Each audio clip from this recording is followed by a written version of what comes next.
Kembali lagi di video pembelajaran teknologi, informasi, dan komunikasi, program studi teknologi industri pertanian, Fakultas Pertanian Universitas Lampung, bersama saya Bu Diki Danar Triwinanti, STP MSI. Kali ini kita akan membahas tentang teknik videografi ilmiah yang akan kita gunakan pada karya ilmiah atau karya terapan di dunia pendidikan. Seperti yang kita tahu, videografi adalah cara mengolah data video atau gambar bergerak agar informasinya dapat tersampaikan dengan jelas, dengan baik, namun dengan gambar yang dapat dinikmati secara nyaman oleh para viewersnya. Visualisasi karya ilmiah atau terapan dalam dunia pendidikan sangat dibutuhkan untuk membantu masyarakat awam dalam memahami ilmu pengetahuan dari ahlinya.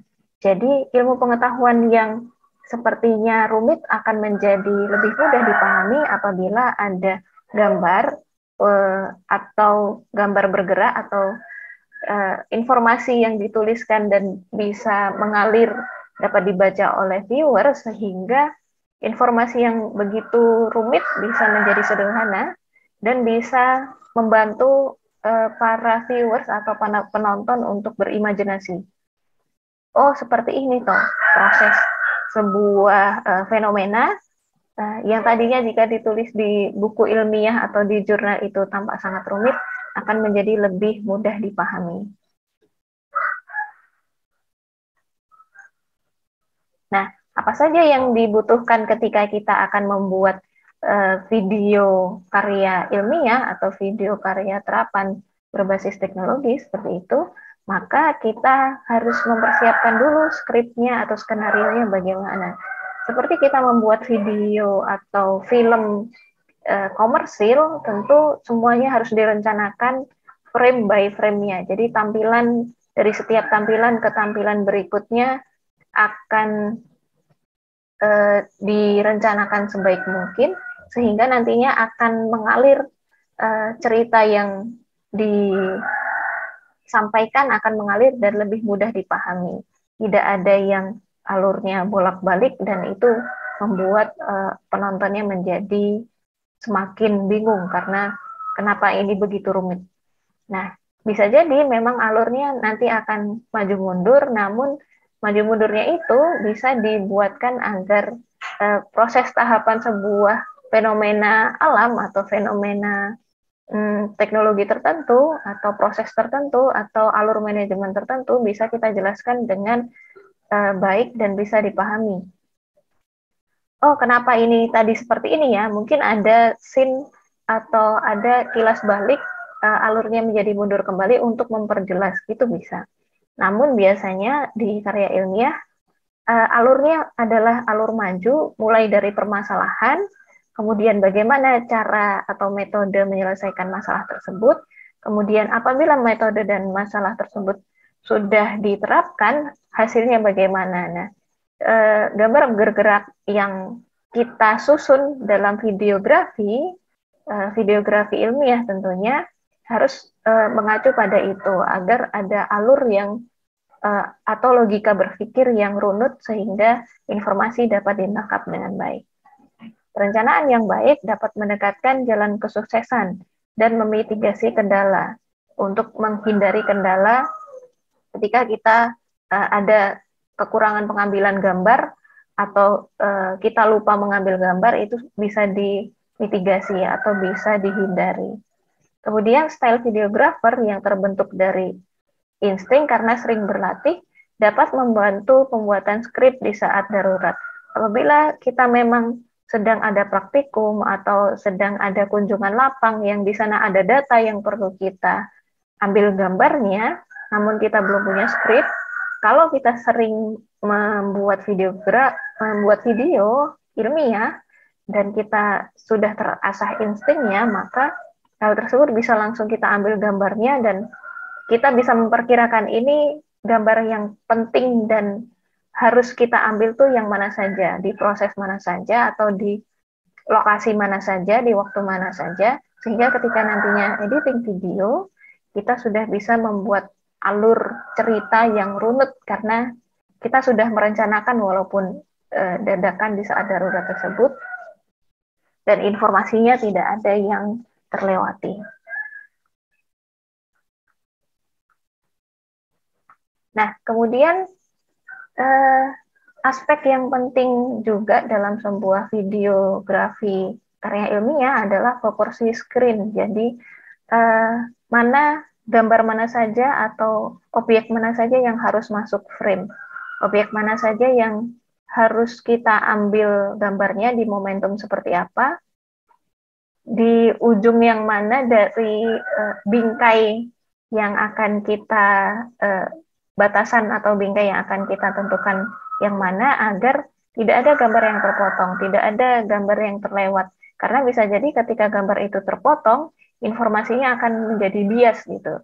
Harusnya informasi yang ditangkap oleh penonton adalah A, ternyata karena ada gambar yang terpotong, informasi yang didapatkan oleh penonton justru B atau C atau yang lain.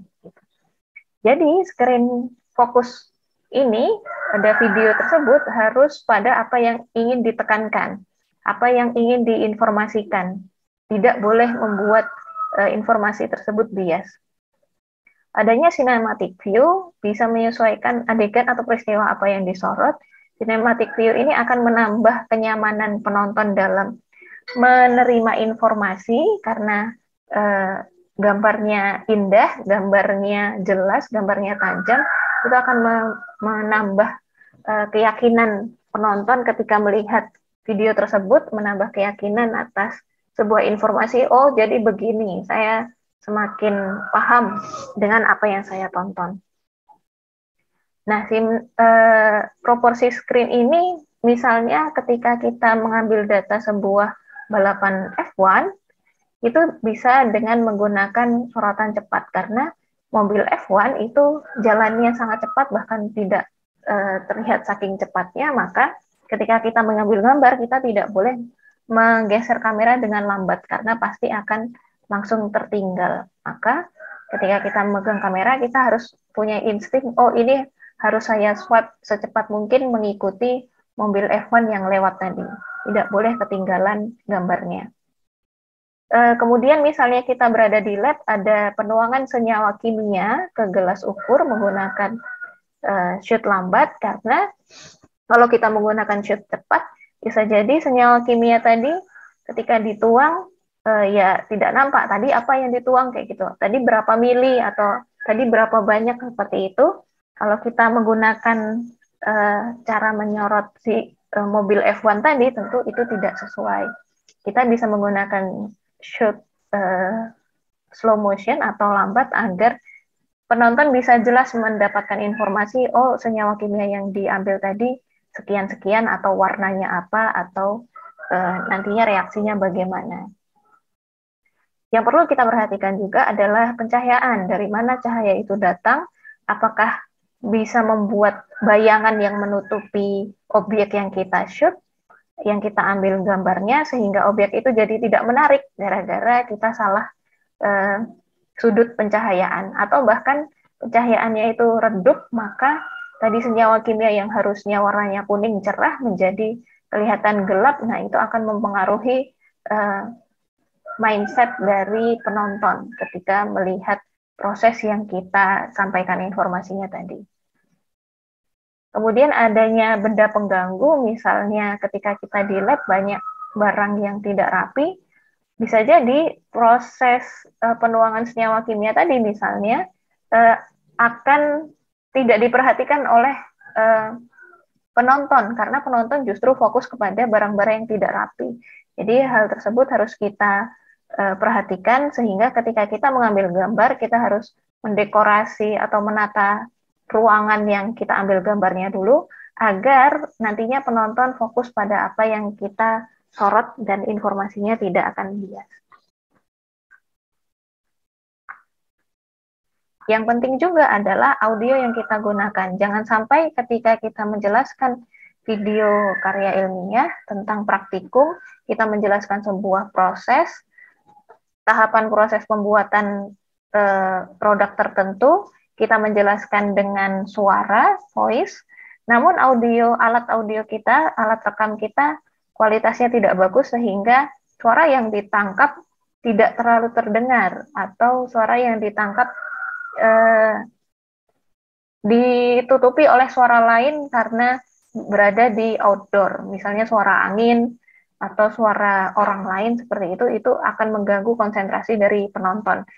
Konsentrasi penonton yang terganggu tersebut dapat menyebabkan perubahan mindset penonton ketika kita melihat video proses sesuatu, membuat produk sesuatu tersebut yang kita sorot tadi dan informasinya menjadi bias.